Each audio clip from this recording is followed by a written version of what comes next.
Well, that was a waste of time. Let's see what we got next. Man, I think I need my glasses. Ah yes, you know a good game when you see it. Sonic X Shadow Generations, which I did talk about not too long ago, but that was juggling two games at once. Sonic Generations is a perfect remaster, but do I really need to say more? But this time I can focus on Shadow Generations because, Yeah, that was a bet. to complete Shadow Generations completely and tell you what I think, I am not gonna succeed at this. I am going to separate this into different categories. There are quite a bit of things to try and get, the collectibles, trophies, achievements. Not achievements! So I generally think this would be a good one to cover right off the bat since this isn't too in-depth. If you've played Sonic Generations, you probably know of the collectible art, music, and various other digital goodies. There are quite a bit tedious things to get because half of them require keys or coins to get, and yeah, it's just that. Yes, the main part of the game, the thing we need to do in order to say, Okay, next one. this game has a total of 6 stages to go through. These are primarily remastered stages from older Sonic games. That stage isn't allowed to be good. And the important thing to know is we have 5 main abilities to use throughout this game. We have the Doom Spear, which is of course the spears that Shadow is known for, Doom Blast, Doom Surf, Doom Morph, Doom Wing, being able to launch enemies upwards, surf on water, go through goop, and a special ability very similar to Supersonic. So nothing we won't really expect here. Each level has 3 medals to collect on top of getting an S-Rank and beating each stage twice, getting all the collectibles in the hub world and music symbols similar to Sonic Generations, challenges, challenge stages, and what do I think? I most certainly had a fun time playing this game, but it was a headache to make sure I 100% the game. The first and easiest thing to complete is getting the S-Rank in every stage. You have to complete all stages Acts 1 and 2 with an S-Rank, both with regular Shadow and using the Doom Wing mode. Starting a new game, we get thrown into Space Colony Arc, which isn't anything too hard. It's the first level. It would be embarrassment failing this level.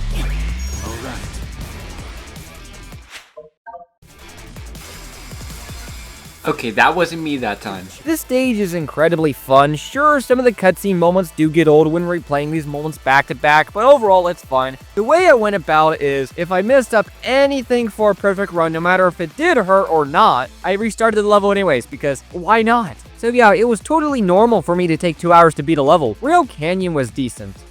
Okay, go on. The second level wasn't good. That's the common theme here is the game, I come to realize. The second act of every stage is 2D and it really isn't as fun as the first act. But hey, after 20 tries, I completed it. Oh, come on! About halfway through, I needed a break, so the overworld completion, really just the same as Sonic Frontiers, Breath of the Wild, Super Mario Galaxy. Go run around, collect various items from the boxes and the overworld using the medals from the stages. It's not as fun as it sounds. You don't say. Going around mindlessly to find crates. Breath of the Wild had something like this, but that one was actually pretty decent. This is just levels again. And what's next?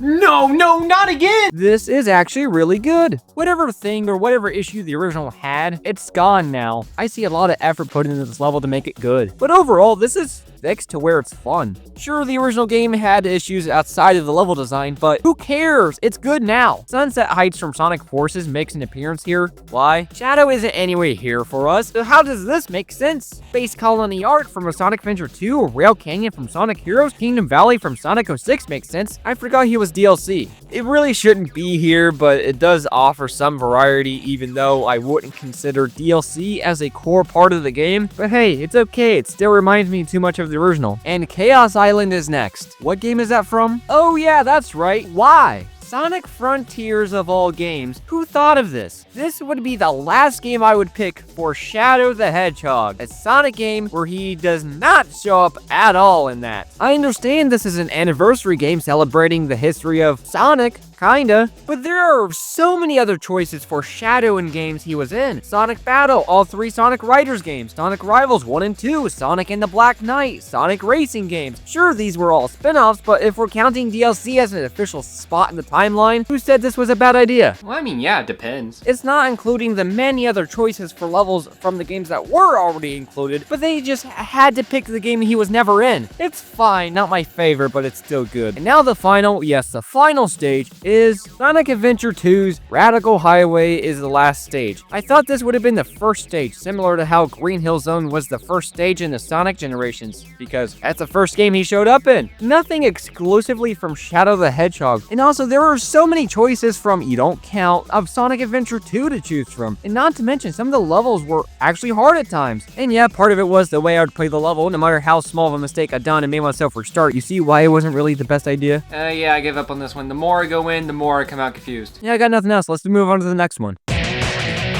In order to test your might, you have the bosses, which are who, what, when, where, why. The first boss, Bio-Lizard. This was annoying. It was indeed challenging, but who's keeping track? The next is Metal Overlord, and this is awesome. The scariest looking Metal Sonic making a return, that is the one I had in mind. This was still fun and makes use of the water gliding from earlier. Mephiles the Dark was a 1-to-1 battle really similar to Sonic Adventure 2, and then the final two, Devil Doom.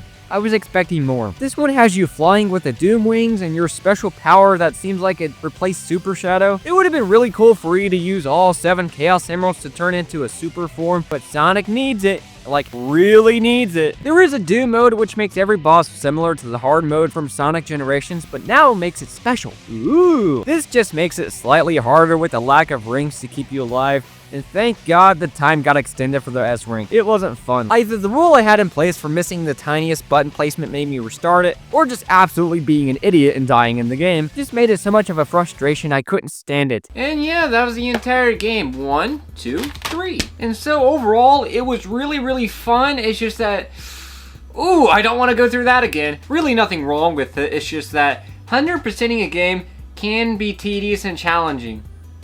Of course, that also depends on how I play it, too. What do I think of Shadow Generations? It was pretty good. The best Sonic game they've had since Sonic Generations.